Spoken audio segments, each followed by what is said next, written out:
Continue. Yes, continue. Those were the dulcet tones of the voice of Cathy Curtin. Yes, Oh, I don't think I have dulcet tones at all. I don't know what you're talking about. Dulcet. Yeah, I don't know. Just trying to kiss your butt. Yeah, I guess so. Well, it didn't work. Didn't work. Okay. How about this? What a wonderful actor you are. I don't know about that. It's always. I'm not sure about that. What Well, about? You can't be inside my head. I am allowed to decide. Why do you think I pursue you so? I don't know. These are random things in life. I don't know why anything happens anymore. How are you? I love your microphone. Very cool. Thank you. Yeah, I know. It's just a prop, of course. Makes me look. See, if you have the tools, you don't actually have to be competent at what you. Exactly. Yeah. Exactly. That's how I lead my life. I'm all for that with you. Well, thanks for being early. I mean, I know that the Dans will be on here probably any second, but I don't know. I just got off an interview that was supposed to be half an hour and an hour and 45 minutes. Wait, say that again? It was supposed to be a half hour and an hour and 45 minutes later. I'm like, I'm so sorry, but I have to go. And what was that about? What can you off the record mention who it was? No, I can't. I don't even know who it was. I don't even know. It was some program. It was ridiculous. And I was just like, I've never heard of an hour and 45-minute interview. I didn't know those existed. I didn't know hour 45-minute interviews existed. And I'm like, yeah, you're right. I think that's no longer considered an interview at that point. It's considered like a relationship.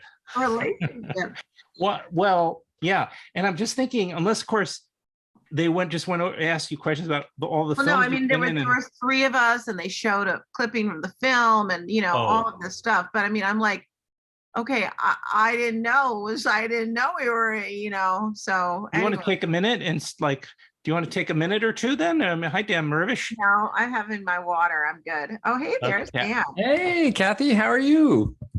I'm great. How are you? I'm doing great. I just saw you in a movie. Oh, what movie? Me too. Yeah, our movie. Oh, so you're. I just watched it for the first time with picture and sound. Oh, that's so fun. How was it? It's great. Yeah. It's fantastic. You do great in the film. Oh, well, you're very sweet to say that. And how do you do in the film? How's your directing and how's your film writing and how is your producing and how is all of the amazing hats that you wore? It's all on the screen. So wow. Yeah, I think you'll like it. I'm so excited for you. Congratulations. That's huge. Thank you. Well, it is because we had the DCP delivered last week and the color was all wrong. So I had to get another place fix it. So and I'm going to be hand delivering it to Woodstock on Thursday night. Wow, that's stressful. Wet from the lab. Old school. Wow. Okay. Well, I'll see you there Saturday. I'll be there Saturday, you guys. Fantastic. We are looking forward to seeing you there. I figure out my timing there too. Let me just. Oh yeah, you're going to be there, right, Adam? You're going to be there. I'll have to be there. I have to go, and it's just one thing that is a little frustrating for me is that I have to watch it early in order to do what we're doing here. Oh, right. And then but it's worth it. But I guess I could see it again. But you also, it's interesting because you're watching it alone and you're not watching it with an audience. And that always, I think, makes a real difference on some level. I mean, it's always surprising to me. I think it's one film and then you watch it with an audience and you're like, oh, man, this is a completely different film. I didn't know it was this film, So I think that's such a fun thing to do when a film first comes out before it's been branded and tagged and reviewed and, judged within an inch of its life. To sit in one of those first audiences and just let the audience tell you what the film is that you've made. It's so cool, right, Dan? I mean, I just think absolutely. So Yeah. Dan, have you seen Cathy in Worth? I have not, but I heard she's well, fantastic in it. Yeah, I I mean, have like 2 minutes at the top, but it's 2 minutes at the top, but I mean, I'm glad it was at the top. But like I texted my ex, wife about. I said, don't watch Worth because I knew she would just have a very, very, really difficult time watching that. I mean, I had to keep turning it on pause and turning it up because I found it incredibly difficult to watch that movie. But your minutes in it were. I was so glad it was at the. I just oh, Cathy, oh, that's nice. Yeah, but it's a very profoundly moving film. Hi, Daniel. Hello. Hi, everybody. Oh, there's Daniel. Hi, Daniel. Hi, Cathy. How you doing? Okay. It's been a while. It's been a while. I can create reunions when I do. I'm just. Nice to meet you, Adam. Thanks for having us. Yeah. Hey, nice to meet you too. And thanks for everybody for being patient. I was doing. They were shooting a movie up here, and I got somehow gratefully wrangled into being on the crew. Ooh, fun. Cool. That's fun. So what are you doing on it? Well, I did a bunch of things. First, I started location scouting. They needed to shoot up here, and I looked at a number of places to try to find a place that would be quiet enough outside to do it. It's difficult because especially at the beginning of the, I don't want to spend much time on this because we only have an hour and 45 minutes, and lady, Cathy knows what I'm getting. Thank you. You have to be on the set at 3 a.m. What am I even starting to talk about? I'll just say this, that it's a producer who's a friend who just coincidentally was looking for a location they pretty much had, but they wanted me to look at some others. And then it's with it's Andrew Bajalski, who I'm sure some of you may know. I don't know. Yeah. But it's his latest movie. And it was with Lily, I guess I can say Lily Taylor is in it, who I know, and she and her husband live up here too.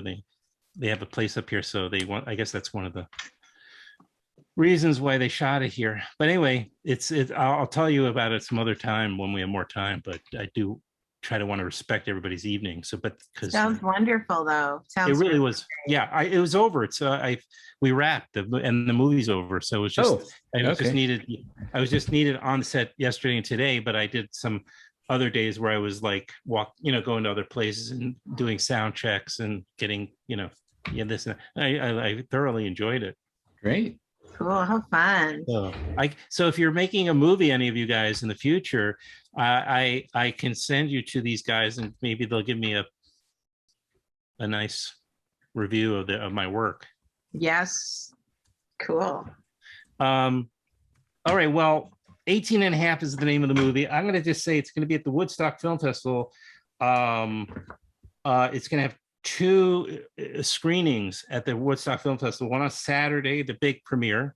Mm-hmm. This is the first time audience will see it on Saturday, the 2nd of October, 4:00 in the afternoon at the Tinker Street Cinema in Woodstock in the Hudson Valley of New York State. Only hours from where 18 and a half minutes of audio content was erased. But still incriminated Richard Nixon. Still, even the 18 and a half blank tape incriminated Richard Nixon, which has always been. And then I'm already getting saturated. Sunday again at Sunday the 3rd at 7:00 in the evening at the Lot in at Blueprint, whatever that means, in Kingston, New York. Right. So that's a drive-in screening. Oh, that's a drive-in. Good, you passed. That's correct. And what can I say? I was so glad to see it and to you guys come on. It's such a treat. And I'm kind of like I've always had a bizarre Nixon obsession. Also, just I think I don't know about you guys. Cathy, did you? You know what? I remember I was very little, but I remember when it happened, sort of the whole Watergate thing, because my family, I remember my parents, we had Nixon buttons all over the house, and my family, my parents were into Nixon. Oh. And we stayed at the Watergate Hotel, and we were seriously into Nixon. And I was really, really little. And I just remember when it happened, it felt like the veil of innocence about authority collapsed, because my parents were really the kind of people that, like, if the doctor told them, you know, this is what's wrong with you, they would believe the doctor. And, you know, if the politician said, this is the United States of America, they would believe that this was the United States of America. And I think that this was really, for this country, one of the massive breakthroughs of trust that number 45 has completely exploited. But well, you said that if the doctor said something to your parents, they would believe it. So you're saying is that doctors and medical scientists should be trusted. Well, I mean, I think there was a trust from that generation. I don't know. I know. Right? But I think there was a trust factor, right? That generation was taught to trust authority. They really were. And I just remember being very little, and everybody in my household, it was like the veil of something. You know how kids, they don't understand, but they understand a feeling.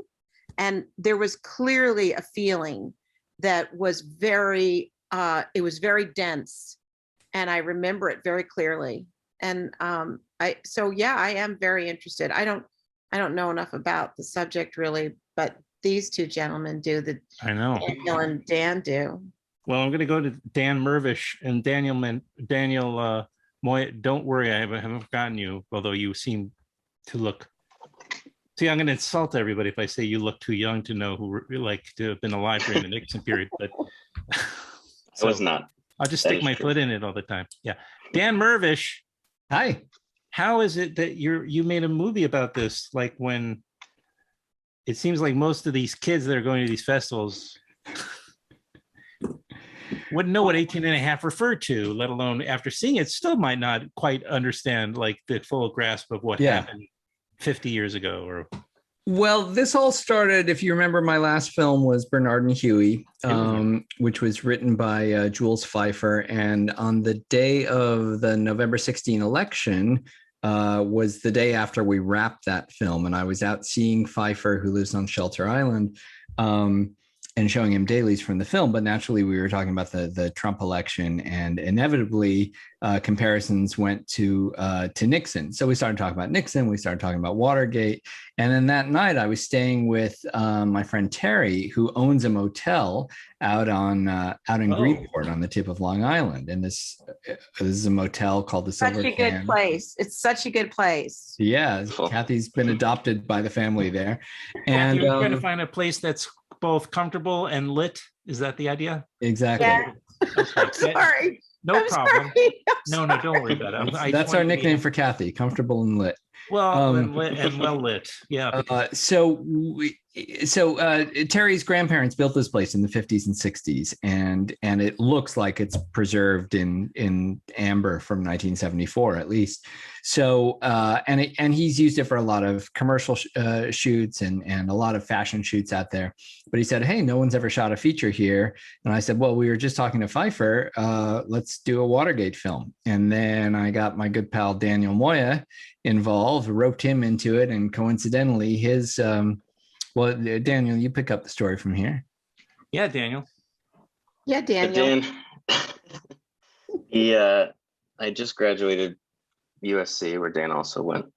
I flew home to Long Island for the summer, and I got a call from Dan, and he had what was essentially the summary of the movie. And he said, do you want to write it? And I did not know much about Watergate, to be honest. So that summer was a lot of research and building the knowledge. And what I kind of clung onto after I had the story straight as it ever could be, was that no one had any answers about much of anything. They were steeped in a paranoia the entire time. And that seemed fun to me, was to get into the questions of things, not worry so much about the black and white of what happened, how did it happen. it's been done a million times in a million good things. What happens when you put hopefully interesting characters in a unique place who all want something different and are all lying to each other? I started in acting school, spent 10 years in acting school as a kid. So I love actors and characters and writing for good actors. And we basically hit the jackpot on this movie, I think. So it was a treat for me. And more importantly, let me add that Daniel's aunt worked at a diner in the same town, just down the street from the Silver Sands. And so we're like, great, 2 locations, we got a movie. Yeah, the first 15 minutes of the movie is in Front Street Station. Still operational, very delicious. If you're in Greenport, do a little tour of the movie if you want. And also a period appropriate location. And they knew Terry and the motel. So we were like, well, now we got to make the movie, you know. It'd be rude not to at this point. How much of it is taken from like facts? Like, I mean, where so the hope was facts for the love of God, Spock. Yeah. No, but how did you? I mean, look, this is a historical fiction film. Yes. And we kind of take the approach of historical fiction, like, which is a little different than Tarantino's approach, where history is completely changed by the end of it. But yes, where they are they're fictional characters living in a historical world. But as Daniel said, we did a lot of research, and so remarkably, almost everything on the tape itself that you wind up hearing in the movie is based either on real Nixon tapes or on the historical record or things that came out later. I mean, because to this day, nobody really knows what was on the 18.5 minute gap or who erased it. So it's, you know, it's all speculative anyway. But everything, there's a lot more true in it than people think. Even some of the weirder conspiracy things in there are all based on real things, as strange as some of them sound. Would you say, Daniel? Yeah, we always talked about that. We hope this movie feels like it could have happened in the real world, despite being totally made up. Exactly. It's like speculative fiction. Understood. Speculative historical fiction. It's an area that maybe you are kind of going to create. I know that the voice of, or you have created, but I know that the voice of Nixon here is Bruce Campbell. Yes. Right? Yeah. How did you agree? Wouldn't he want to be on camera? But he's we had talked to him about doing another part in the movie that would have been on camera. The old bait and switch. I get it. Yeah. And then he couldn't do it for a scheduling reason or something. So I said, well, Bruce, you're not getting out of the movie that easy. So how do you like to play Nixon? And like Cathy, he may even be older than Cathy because Cathy's only 29. So, but Bruce remembers she was 29 before the earlier interview. Now she's in her probably 40s something. Exactly, something. Anyway, but the point is, Bruce was a teenager during the Watergate years, and he said he was glued to the screen during the Watergate hearings, and so he himself, as well as his buddy Ted Raimi, had actually already done some kind of Nixon stuff. So they were very well versed, both of them, in that world. And so he jumped at the chance. And honestly, for an actor, I mean, it's easy. And actually, even with the COVID, it made it even easier. We wound up recording all the voice actors, which are him, Ted Raimi, and John Cryer, essentially on Zoom calls, just like this, kind of a little bit more glorified than this. But it made it much easier for them to do from the comfort of their home, and honestly, cheaper for us because we didn't have to bring them all to the same studio in the same town. Right. So, but he was great. He was great. We really wanted someone, who wouldn't just give us a impersonation of Nixon, but really would bring their own character and gravitas to the role. I want somebody who will just do a good impression of Richard Nixon. And let me just say this about that. Well, Rich Little's apparently still alive, so he's available. Yes. But that's not exactly what we wanted. We wanted Bruce as Nixon. No, yes, of course. I was just joking about that. But you also have so let's Cathy and is in the main couple rather in the film that they have the tape. right? Or is this younger couple played by, oh, damn it. We can talk amongst ourselves, Adam, if that's easier. No, it's just. Is that Bujalski calling? It's my cousin calling. Yeah. I have to call him later. Well, Cathy, can you stay on for that? But you have the younger couple played by John Magaro and Willa Fitzgerald, right? Okay, yes. So, and they go to the what was the name of the hotel? The motel? The Silver Sands Motel. Silver Sands Motel, this retro and with the tape.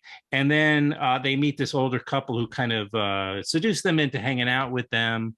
Well, actually, no, they bring the tape and Willa's character wants to play it for John, right? Mm-hmm. And their machine breaks. And so they end up hanging out with this other couple played by Cathy and Vondie Curtis Hall.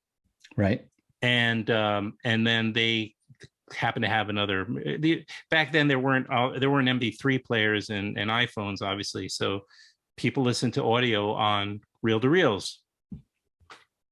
Exactly. Yeah. So, yeah. So they were maybe not exactly who they thought the Cathy and Vondie's characters weren't exactly who you think they are. I think that's safe to say without spoiling too much, is that there's you should know pretty quickly that there's something funny going on with Cathy and Vondie. There's always something funny going on with Cathy. Yeah, that's for sure. That is, I've learned that one myself. Who's now, Kat, how did you arrive at this particular accent? Because you're a character actor. You like to do. You're a chameleon. You're sometimes unrecognizable from one film to another. Oh, Here's that's good. That's yes, good. It's good skill. I had just been up shooting a film in the Woodstock area, above Woodstock. What? Yeah, off of Route 28, and I got $1,000 speeding ticket. What?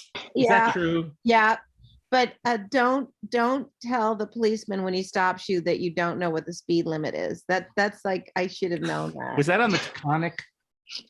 No, on Route 28, at that route that up anywhere near Phoenician Diner, the Phoenician Diner. Okay. So I was shooting Werewolves Within, which is a really fabulous horror comedy that came out earlier, was at the Tribeca Film Festival and came out.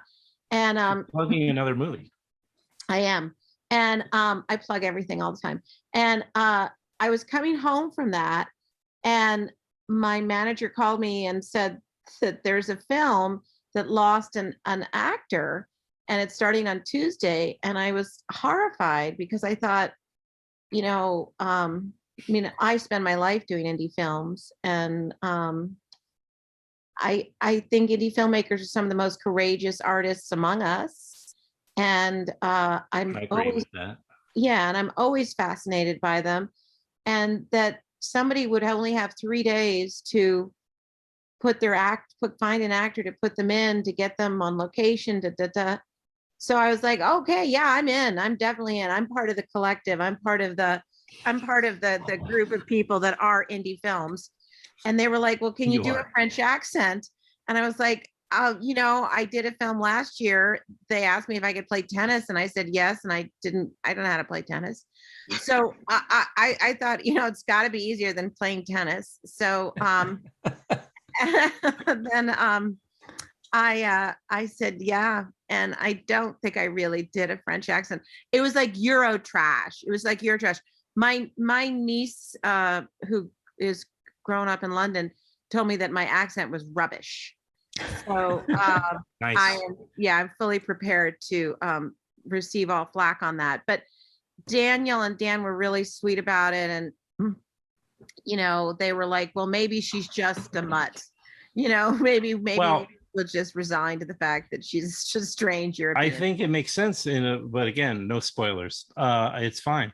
But I'm now that you brought it up. Have you done a film festival like Woodstock where you are in any fewer than 2 or 3 films?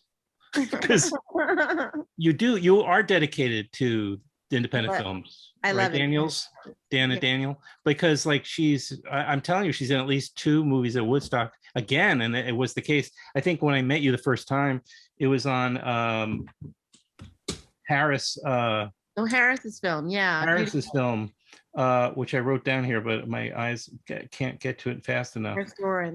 Beauty Mark. And that was when you were, I don't know if you remember, but we did the podcast and we were standing outside of this theater in Woodstock. It was kind of crazy, but anyway, but it's the case again. It's like you do so much. I was surprised you had the flexibility when they came to you about these filling in for this in this role, that you could. Well, I mean, it's like you've got 10 commitments coming up. No, but I mean, also, I mean, Dan is really famous for Slam Dance, and I mean, you are, Dan, and Thank you. Daniel was just the dearest person to work with, as was Dan. Yes, very sweet natured, Dan. Yeah, and so I just, for me, it was a very it was really a challenge and a blessing. And the wardrobe gal was I think she's one of the top wardrobe people. I mean, Sarah Kogan. Don't you think so? She was building costumes overnight. Like people would have an idea, like I don't know, somebody had the idea, it was, the character I played, she dresses like Emma Peel.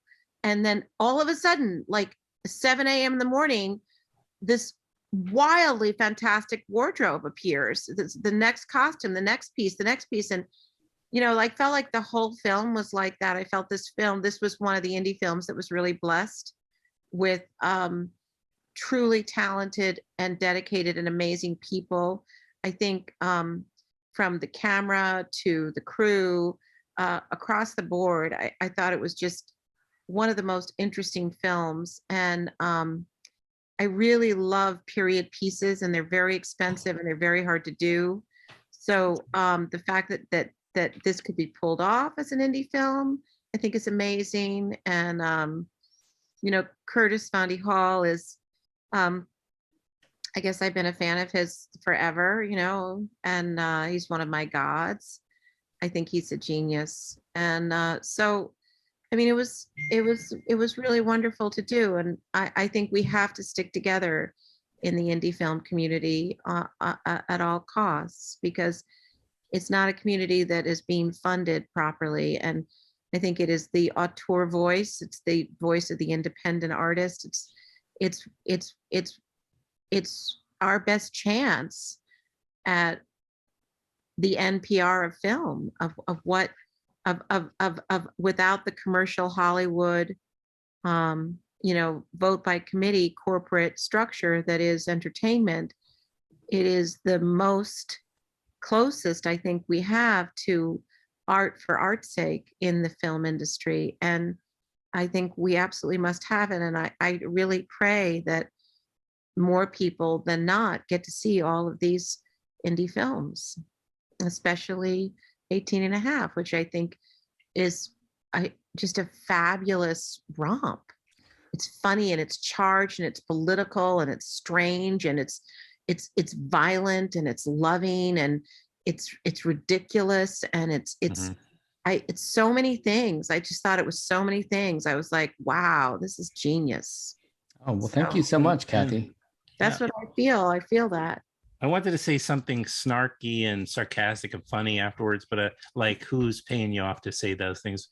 But I won't do it because you can't, because people can't. No, because it was very lovely, and I've been saying these things for these. I have the same thoughts and feelings about it that you do about, and you said it so beautifully about, that people, there's a whole palette of options of things you can see, and that will just sort of add textures and nuance to your life and to the way you feel and think, if you're not just watching what you're kind of fed by more mass media and corporate side of things. Not saying that doesn't have its place, but there's other options too, and that's why film festivals like Woodstock, like Tallgrass, just for two, Slam Dance, one of the granddaddies, is so important. And well, as Cathy said, we're like the NPR of film, and therefore we have mugs available. Hey, I want a mug. And tote bags, and we even have masks available that we can wear. I don't have any of those. You know, Dan, we're still taking donations. You know, if you're. I hope I'm going to get a mask. Yeah. No, we only had 2 made, but you can order them online. Sorry, they're kind of expensive, honestly. Yeah. But we gave you a button. Didn't we give you a button, Cathy? I got a button. No, I'm good. I'm good. I got the button. I'm good. Thank you so much. I love my button. Because it's low budget. Yeah, no, those the werewolves within people, those guys, they can have masks or whatever. Speaking of low budget, though, you have the king, well, not the king, the granddaddy of low budget in your movie. If you blink, you'll miss him. But Lloyd Kaufman, yes, friend of this podcast, is in 18 and a half, which exactly. I mean, that was it's always great to see him do one of his cameos. But do you want to tell me about that? Well, Lloyd's been I've known Lloyd for right. He was in one of your other movies, wasn't he? No. Oh no, he wasn't. Okay. No, I've tried to not cast him in most of my movies. And but no, he's been a friend going back to almost the beginning of Slam Dance. We've done things together out in Park City before. And then and actually he was emailing me about like, can I come to Slam Dance this year? This is in January 2020. And I said, well, Lloyd, I'm not going to be there. I'm going to be shooting a movie. And he goes, well, can I be in it? Can I do? And he said, I'm in all of James Gunn's movies. I was like, well, I can't compete with James Gunn, so I guess I have to say yes. But then as it turned out, he was actually close friends with our cinematographer's father. And so she knew Elle Schneider knew Lloyd very well, which was a weird coincidence. And look, he's Lloyd. If he can come, he did. He made it out all the way there, and for a very brief role, but it was fun having him, and he's a great inspiration. It was our last day of shooting, Daniel. It was during COVID, in September 2020. It wasn't a stressful day at all, but it was fun having Lloyd around. For sure. I'm sure it was. Again, 18.5 will be at the Woodstock Film Festival at the Tinker Street Cinema in Woodstock on Saturday, the 2nd of October at 4:00, and again in Kingston at a drive-in called the Lot at on Sunday the 3rd at 7:00 in the evening. Once it gets nice and dark, and they can show it. And it is also available online virtually, through the Woodstock website. Thank you for reminding me. It's going to be available through the duration of the film festival virtually for those who go that route. So you can see it there. But come and see it, for God's sake. And it's going to do really well because it's a fabulous film. Yeah. And it's going to get a very, very healthy streaming, I'm sure, platform release. And I think it's one of the most exciting scripts in terms of political comedy, thrillers that's happening right now. And I really believe that. And if you miss this, you're silly. Like, everybody in DC absolutely needs to see this, first of all. But yeah, for sure. Yeah, we're already starting to talk about how and where to do a screening in DC because they're gonna love it there for sure. But from Cathy's lips to Ted Sarandos's ears, hopefully this will be purchased. We actually distributor saw it for the first time today. Okay. So this is a real virgin premiere, which a lot of festivals, even the big ones, don't really have anymore. But this is a true world premiere of the film. Can you also? But since we're on the subject of that, let's tick in because I can also. Maybe I'm trying to figure out what's the best way to do this, but maybe we can use it for Tallgrass too, and sure, and plug those screenings. I don't think that's a problem because it's sort of I think actually Melanie and maybe Mayura may agree to kind of share the premiere, and it's almost. Yeah, so we're very. Woodstock is showing it first. Exactly. So we're very excited. We're going to be playing. Actually, when is the date? Is it October? Daniel. October 22nd. Yes, in Wichita, Kansas, at the Tallgrass Film Festival. And I am the Wichita lineman. Yeah, And yeah, no, they put the can in Kansas there. It's really it's an amazing festival. Nicely done. Thank you. And it's exciting. I know our cinematographer Elle Schneider is going to be there, and Daniel and I may be there as well for that, because it really is an amazing venue and a fantastic festival. And I knew Mel Addington, when the festival director, when she was running Oxford, and this is her first year at Tallgrass. So yeah, it is a nice community of film festival people, and they do know each other and they talk to each other, and there's a lot more of them than just Toronto and New York Film Festival, because these are the scruffy festivals that are really showing the real American independent films before they have distribution, before they have buzz, before they have press, and they're the brave ones out there.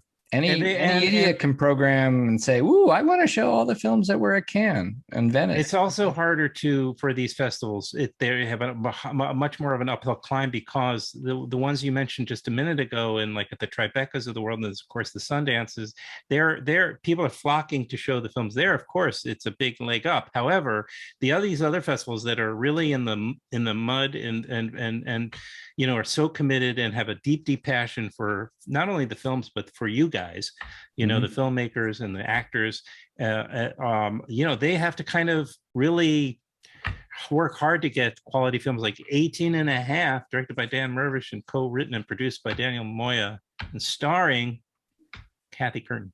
But no, it is.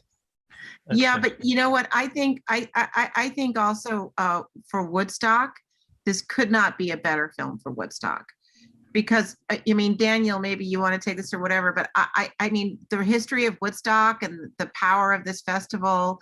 Nixon would be rolling over in his grave. For sure. From Watergate to Woodstock. Right. With those communists, the communists and the Jews are having sexual intercourse in the mud. In the mud, and all our screenings are going to be in the mud, and right? Is that how that works up there, Cathy? You've been there more. Yeah. Oh God. Yeah. I love the mud. I've lived mud my whole life. Yeah. Sex in the mud sounds good to me. Daniel, did you have anything less to say? I'm sorry, I didn't seem to. No, not at all. It was. Well, you come back on also. I will say this, just to say what Cathy Daniel, said please, about. I'm talking. Ahead, it was a good there was a moment in the movie, this is not a spoiler I don't think, where all of our four lead characters are dancing with one another, taking turns with every possible combination, and our small amazing crew, something's working when the crew is watching, and so everyone on the crew was watching, everyone was like laughing, having a good time. And the music was playing Louis Scarra's score he had done in advance, so we could have it while we were shooting, like a temp version of the score. And he'll be at Woodstock too. And he'll be there.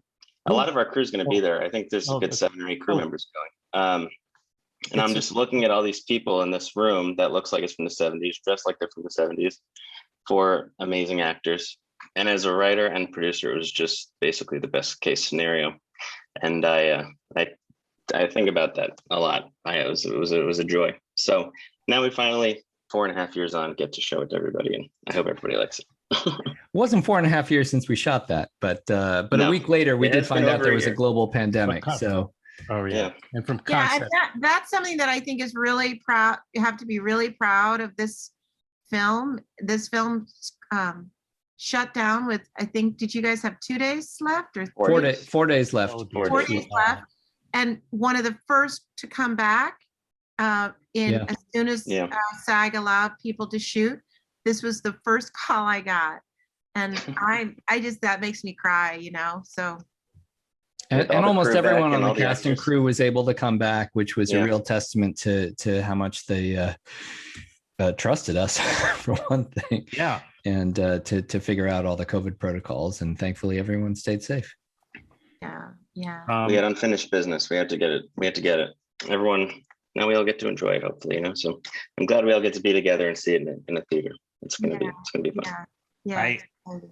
I was in just to finish things off here. I'm gonna let you guys go. But the in that summer when Nixon resigned, I was at it was during the summer, I think of 74, Kathy? 73, 4, somewhere. 74 is when he resigned. Yeah. 74. 74, I think. I think so. And it was during the summer, and I was at summer camp, and they called us all into the dining room. Right. And they didn't even have a TV, but they turned on the radio. And when the entire camp listened to Nixon. Now, my parents were avid Nixon haters, as opposed to Kathy's folks from the moment go. So so I knew Nixon was not a good guy, but I looked up and I went to a real progressive, like hippie camp. I mean, seriously, in not too far from Woodstock, like a little further south. And I just looked over, and one of the camp counselors, this young woman, was crying. And I thought, well, Nixon's a jerk. Why is she crying that he's resigning? It's a good thing, isn't it? But it took exactly what you said before, Kathy. It was the end of an innocence for the country. And it broke the heart of the country in a way that our own leader could getting kind of emotional remembering it, but that the leader of the country could do such a thing as mislead and cheat the country, I think it was a first, really, for this country. I mean, I don't know, correct me if I'm wrong, but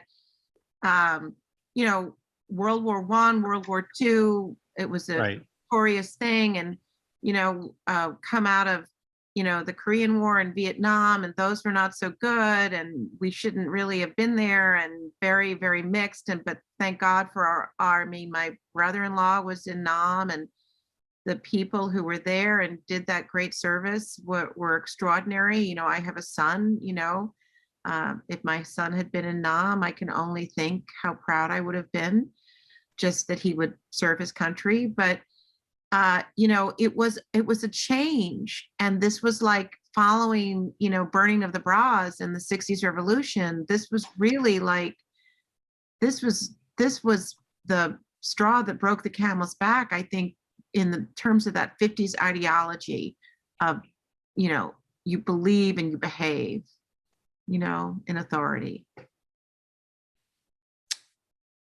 But there's a lot of fun bossa nova music in the film, and there's dancing, and Richard Kind is in the movie. Oh my gosh. Richard Kind is the best. I ran into him in New York a little while ago. No, this is the funniest, sexiest, most wild ride you will ever take about those 18 and a half minutes in your life. And then also Richard. That's probably true. I think Richard Kind and Lloyd Kaufman duked it about who got to wear the eye patch. Richard Kind won. So I want to wear an eye patch. You can't both wear eye patches. All right, guys. Thank you very much. We should have 18 and a half themed eye patches. That would have been good. Idea. That's a good idea. That would have been good too. Yes. Yeah. I do hope your listeners get to see this, because I have done, I think Daniel told me I've done like 80 independent films or something like that. This is a little bit daunting, but this is absolutely hands down one of my most favorite scripts and one of my most favorite films. And I think this is one of the most exciting films from the independent cinema that you could see this year. And I am so proud and excited to be in it. And I'm so grateful that I got to be a small part of it. And I'm so, if you don't see this film, please, as listeners, you're making a huge mistake. This is the reason why you watch indie film. This is it. Wow. Thank you, Kathy. Can we put that on the poster? I was about to say. You're giving me all my clips. I love it, Kathy. That's the first clip to go up on Instagram. No, I mean, I don't mean it. And I think you're in the next Dan Mirvish movie. So probably not. Not if I can't polish up a French accent. French. Okay. Is that what it was?